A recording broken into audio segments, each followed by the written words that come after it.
Assalamu alaikum warahmatullahi wabarakatuh. Karibu katika kipindi chetu cha Baraza la Hikma, ambapo leo mgeni wangu ni Mheshimiwa Baraza ambaye hakuna somjua katika ukumbi wa TikTok, YouTube na kadhalika. Karibu sana Mheshimiwa Baraza.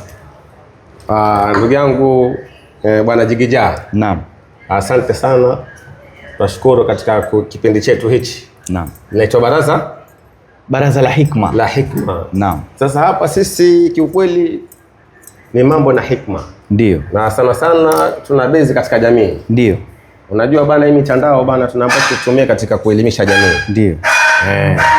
Sasa leo mada ya leo sijui umejipanga na nini leo Bwana Jigija? Naam. Mada ya leo bwana, najihusia nafsi yangu na nikihusia wanaonitizama. Naam. Kuna swala moja ambao nimeliona sana katika jamii. Naam. Tukienda kuzika, wingi ambao tunaokwenda kuzikani, hatuendi kuzikani kwa kumwombea yule aliyefariki Mungu, kumwombea dua. Tuenda kuzikani kwa kuwa tuonekane na sisi tumekwenda, kwa sababu weza kwenda msikitini mathalan, nitakupa Masjid Nur hapa jirani. Alhamdulillah, mashallah, jamaa pata umma, lakini waloingia kuswalia maiti ni wachache. Waliobakia nje msikitini ni wingi sana, ambapo yule maiti kitu anachohitaji kutoka kwetu sisi ni dua. Sema Allahumma ighfir lahu warhamhu waskin fi jannat. Naam. Tayari yeye kule ndio kama chakula chake. Naam.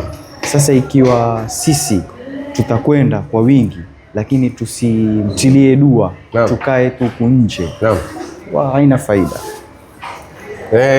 Ulichozungumzia ndugu yangu Jigija ni swala la ukweli kabisa, ni swala ambalo kwamba jamii lazima tulitizame, na isitoshe pia kuna ishu nyingine. Ndio.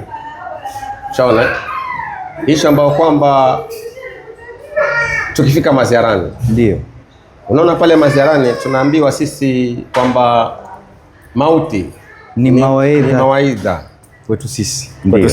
Lakini sasa utakuta watu wako maziarani, story za Arsenal na Manchester. Sasa utakuta sasa kuna vikundi watu wazungumza, badala ya kutafakari sisi tumemleta ndugu yetu, leo ni yeye, kesho ni sisi. Sijui kama umeelewa sana. Hilo ndio lengo na madhumuni la kwamba mauti ni mawaidha kwetu sisi. Sasa hili swali unalisemaje, unalizungumziaje hili swali? Wallahi tunataka tukenda mazishini, sisi tutatafakari kwa huyu mwenzetu alikuwa akitembea, alikuwa akiishi, alikuwa akifanya biashara, alikuwa akifanya kazi. Ndio. Leo zote hizo ameziacha. Wanaita darul akhir. Yuko darul akhir.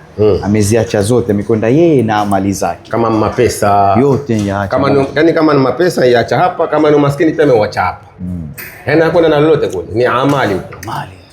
Sasa sisi tunataka tuzingatie kwa huyu mtu alikuwa akiishi katika mgongo wa ardhi, akiishi hapa, lakini ameondoka leo, iwe ni funzo kwetu sisi ambao tuko hai. Naam. Lakini leo sisi tutakwenda, unaiona mechi ya jana ndani ya maziara mwenzetu kule, na huku wengine washika mwiko wafukia. Sisi unaiona mechi ya jana, ambapo ni msiba mkubwa. Alafu jambo lingine ambalo nataka kwa hivyo hapo Jigija ni msiba mara mbili. Ni msiba watu waliofiliwa, ndio, na ni msiba kwa wale wanaozungumza pale msibani, ndio stories za dunia, ambapo sio lengo pale. Kila kitu na mali pake kabisa. Mambo ya dunia tukishamaliza kuzika, mkitoka nje huko zungumzeni mnavyotaka, lakini pale ni special pale, tafakari. Si ati watu wapiga fujo tena siku hizo upiga wasikia paka tuambiana, jamaa taratibuni, jamaa tuko mazishini, watu wakumbushana. Yaani ina maana kitu imezidi.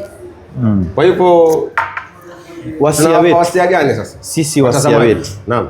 Watazamaji watakaotizama kanda kama hii, tunapokwenda mazishini, tuingie tuswalie maiti, la kwanza. La pili, tunapokwenda maziarani, ndio tulete taswira pale kwa leo, huu mwenzetu yuko chini hapa, kesho nitakuwa ni mimi. Sasa wewe unyamaze, hata kama mtu amekujia bwana, yuajaribu amesahau. Kumbushe mabeba na tafadhali, tuko maziarani bwana. Nikuulize Baraza, twatumia dakika ngapi sisi kuzika? Tuseme nyingi ni fanya dakika nusu saa, half an hour. Sasa half an hour shina kustamili kidogo tu, tukazika. Tukimaliza sasa ndio tukaanza story. Maisha tushatoka pale kwa wataka hiyo. Kwa hivyo sisi wasia wetu, naam, watazamaji wetu mnatutazama na kutusikiza, wasia ndio yani tuwahusiana. Yani kuna nini, wala sisi si wakamilifu, wala sisi si maulama, wala mawanashehe, wanazuoni, ni ile fadhakir. Tukumbushana tu, maanake nimeliona ili jambo la kera, nikasema patana na wewe ama na mwingine, jaribu kulijadili. Shukran wa billahi tawfik.